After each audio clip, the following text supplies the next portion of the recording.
السلام علیکم دوستو، آج ہم جنت کے بارے میں بات کریں گے۔ قرآن اور حدیث میں جنت کے بارے میں کیا کیا بتایا گیا ہے، چلو شروع کرتے ہیں۔ یہ مسلم کی حدیث ہے، آپ صلی اللہ علیہ وسلم نے فرمایا کہ جنت ایسی نعمتوں والی جگہ ہے جسے کسی آنکھ نے دیکھا، نہ کسی کان نے سنا، اور کسی ذہن اس نعمتوں کا تصور بھی نہیں کر سکتا۔ قرآن میں بتایا گیا ہے کہ جنت ان لوگوں کے لیے ہے جو ایمان لائے اور نیک عمل کرے۔ ایک حدیث میں آتا ہے کہ جب اللہ تعالیٰ جنت بنائے تو جبرائیل علیہ السلام کو کہا، اے جبرائیل جاؤ جنت دیکھ کر آؤ۔ جب جبرائیل علیہ السلام جنت دیکھے اور ان کی نعمتوں کو دیکھے تو اللہ کے پاس آئے اور کھڑے ہو گئے۔ تو اللہ تعالیٰ نے پوچھا کہ اے جبرائیل تمہیں ہماری جنت کیسی لگی؟ تو جبرائیل علیہ السلام نے کہا، تیری عزت کی قسم، جو اس کے بارے میں سنے گا ضرور داخل ہونا چاہے گا۔ تو اللہ تعالیٰ نے فرشتوں سے کہا کہ جاؤ کنڈیشن لگا دو، جس کی وجہ سے جنت ملے گی اسے پھیلا دو۔ پھیلا دی گئی تو کہا کہ اے جبرائیل اب جاؤ دیکھ کر آؤ۔ تو جبرائیل علیہ السلام گئے، دیکھے جس وجہ سے جس کنڈیشن سے جنت ملے گی اس کے بعد دیکھ کر آئے۔ تو اللہ تعالیٰ کو بتایا کہ تیری عزت کی قسم شاید اس میں کوئی داخل نہیں ہوگا، جنت آسانی سے ملنے والی چیز نہیں ہے۔ اللہ تعالیٰ نے فرمایا کہ اے جبرائیل جاؤ جہنم دیکھ کر آؤ۔ تو جب جبرائیل علیہ السلام گئے اور جہنم کا سیر کیا اور اس کی مشکلات کو دیکھا تو کہا، تیری عزت اور جلال کی قسم، جو اس کے بارے میں سنے گا، اس کے عذاب کے بارے میں سنے گا، کبھی اس میں داخل نہیں ہونا چاہے گا۔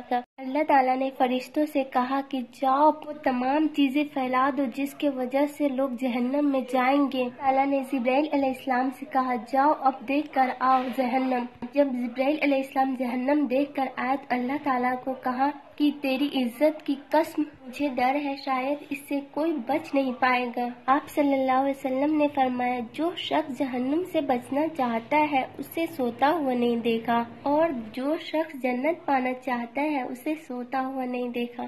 آپ صلی اللہ علیہ وسلم نے فرمایا کہ دنیا کی مٹھاس آخرت کی کرواہٹ ہے، اور دنیا کی کرواہٹ آخرت کی مٹھاس ہے۔ صحیح مسلم کی حدیث ہے، آپ صلی اللہ علیہ وسلم نے فرمایا کہ دنیا مومن کے لیے قید خانہ ہے اور کافر کے لیے جنت ہے۔ سورہ رعد میں اللہ تعالیٰ فرماتے ہیں، جنتیوں کو فرشتے ان کے سلامتی کے ساتھ استقبال کریں گے۔ حدیث میں ہے کہ جنت کے 100 سے زیادہ درجات ہیں، جنت ایک دوسرے سے اونچا ہے، جنت میں الگ الگ اعمال کرنے والے جائیں گے۔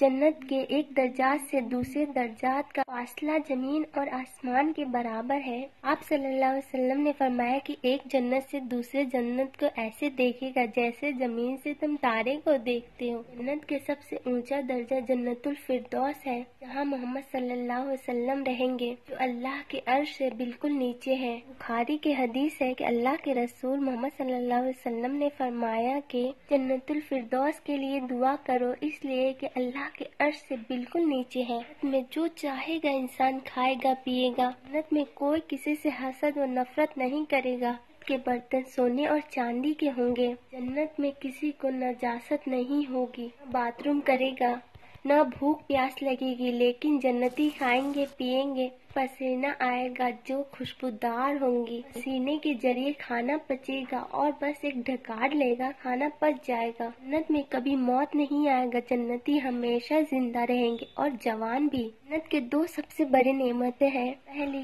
قرآن شریف میں اللہ تعالیٰ فرماتے ہیں کہ اللہ ان سے راضی ہوگا، میں تم سے خوش ہوں اور تم سے کبھی ناراض نہیں ہوں گا۔ دوسری سب سے بڑی نعمت یہ ہے، قرآن شریف میں اللہ تعالیٰ فرماتے ہیں کہ اللہ تعالیٰ کا دیدار کرے گا، جنتی اللہ تعالیٰ کو دیکھے گا۔ صحیح مسلم کی حدیث ہے کہ جنت کے 8 دروازے ہیں، مختلف دروازے سے مختلف اعمال کرنے والے لوگ جائیں گے۔ ان لوگوں کے لیے 8 کے 8 دروازے کھولیں گے۔ اللہ تعالیٰ کہیں گے، جس سے داخل ہونا چاہتے ہو جاؤ۔ پہلا، صحیح مسلم کی حدیث ہے، جو شخص اچھی طرح وضو کرے گا۔